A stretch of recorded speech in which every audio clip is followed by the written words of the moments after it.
welcome along to the show. Coming up a wee bit later, we talk chamber music, we get a taste of salt, and I revert back to my childhood, which, believe me, is a very scary place. Our first guest for today is a broadcaster, he's an artist, and he's a musician, and right now he's the recipient of the Queen's Birthday Honour. He's a very, very all-round, to use bad English, a very all-round nice guy. He is Mr. John Husband. John, welcome along. What a build-up. Yeah, tell me what, yeah, bad English and everything. Oh, dear me. What am I supposed to say to that? Thank you very much. Well, I'm not sure you can say whatever you like. But, well, I'm going to start off with saying congratulations. Thank you very much. Kiwi sorry? Yes. How does it feel? Shall we call you sir from now on, do you think? You will definitely not. I will walk off the set if you do that. No, seriously, it has been taken seriously by people. A lot of people. I'm quite surprised. And I was quite surprised to even be approached on this matter, because I've been doing things I love doing, and you know, what a nice thing to be rewarded for, doing things you love and you're passionate about. Absolutely. Now, how were you approached for the QSO? Well, quite a while ago now, I received a letter from I'm not too sure what the office is. It was a very, very nice letterhead. I remember that. And they said it has been suggested that my name go forward to Her Majesty to receive this honour. And I immediately thought, being the sceptic that I am, hello, someone is putting me on here. And I'm serious about that. I really thought I was being put on, but I looked at the letterhead again and it was pretty kosher.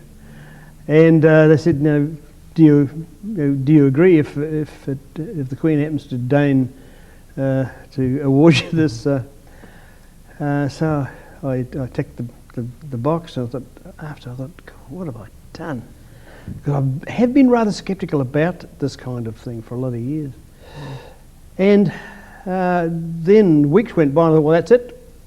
And I had been away for the weekend and arrived back, dumped all the mail on the table and set about unpacking my bags. And I got a ring from Southern Times, or there was a message from the Southern Times to get in touch with them.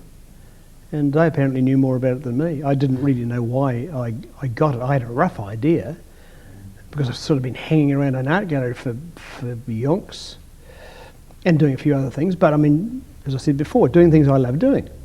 The broadcasting, the art gallery, the music, all those things. And then it all began to fall into place.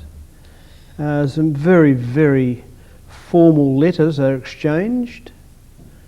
And really, I'm still pretty naive about what it is, whether it's a medal or what it looks like. I don't really know much about it at all. Yeah, because I was going to ask you, do you receive like an official letter that you can hang up on your wall, or like an official medal you can wear on your lapel or anything like that? Well, I have quite a bit of stuff at home to read, which I haven't got around to doing. That arrived the other day. I haven't read it very thoroughly.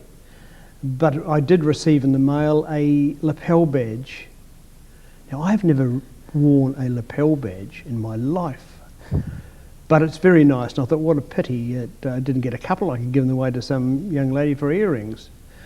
But it is all very proper and very nice, though. I'm quite pleased that I did dither a bit about it in the beginning.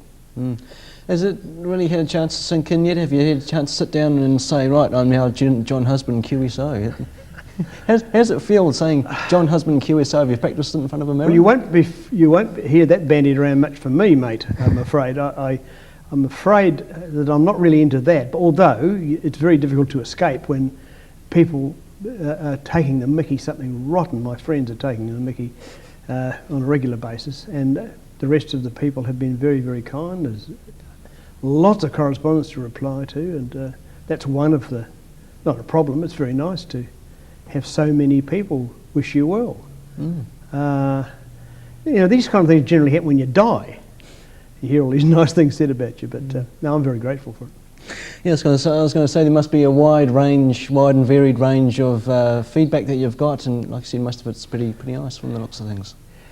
Well, I covered a fair range of activities, and I suppose that's why there's been such a wide and varied number of letters, cards, telephone calls. It's been just amazing.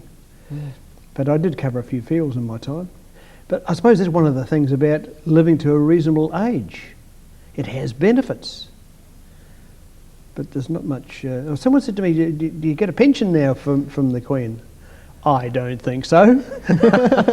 There's no monetary reward, but yeah, I have. It's sinking in, but it's quite a nice feeling. Yeah. Mm. Well, John, once again, congratulations, well done, and we'll look forward to seeing you on the telly a bit more in the future. Well, it looks like you're stuck with me for a while. No, it's not necessarily a bad thing, John. Not necessarily a bad thing at all. John, thank you. Thank you. Well, coming up, we get a taste of salt, and I get to play with some toys, which is always good fun. But coming up after the break, we talk chamber music.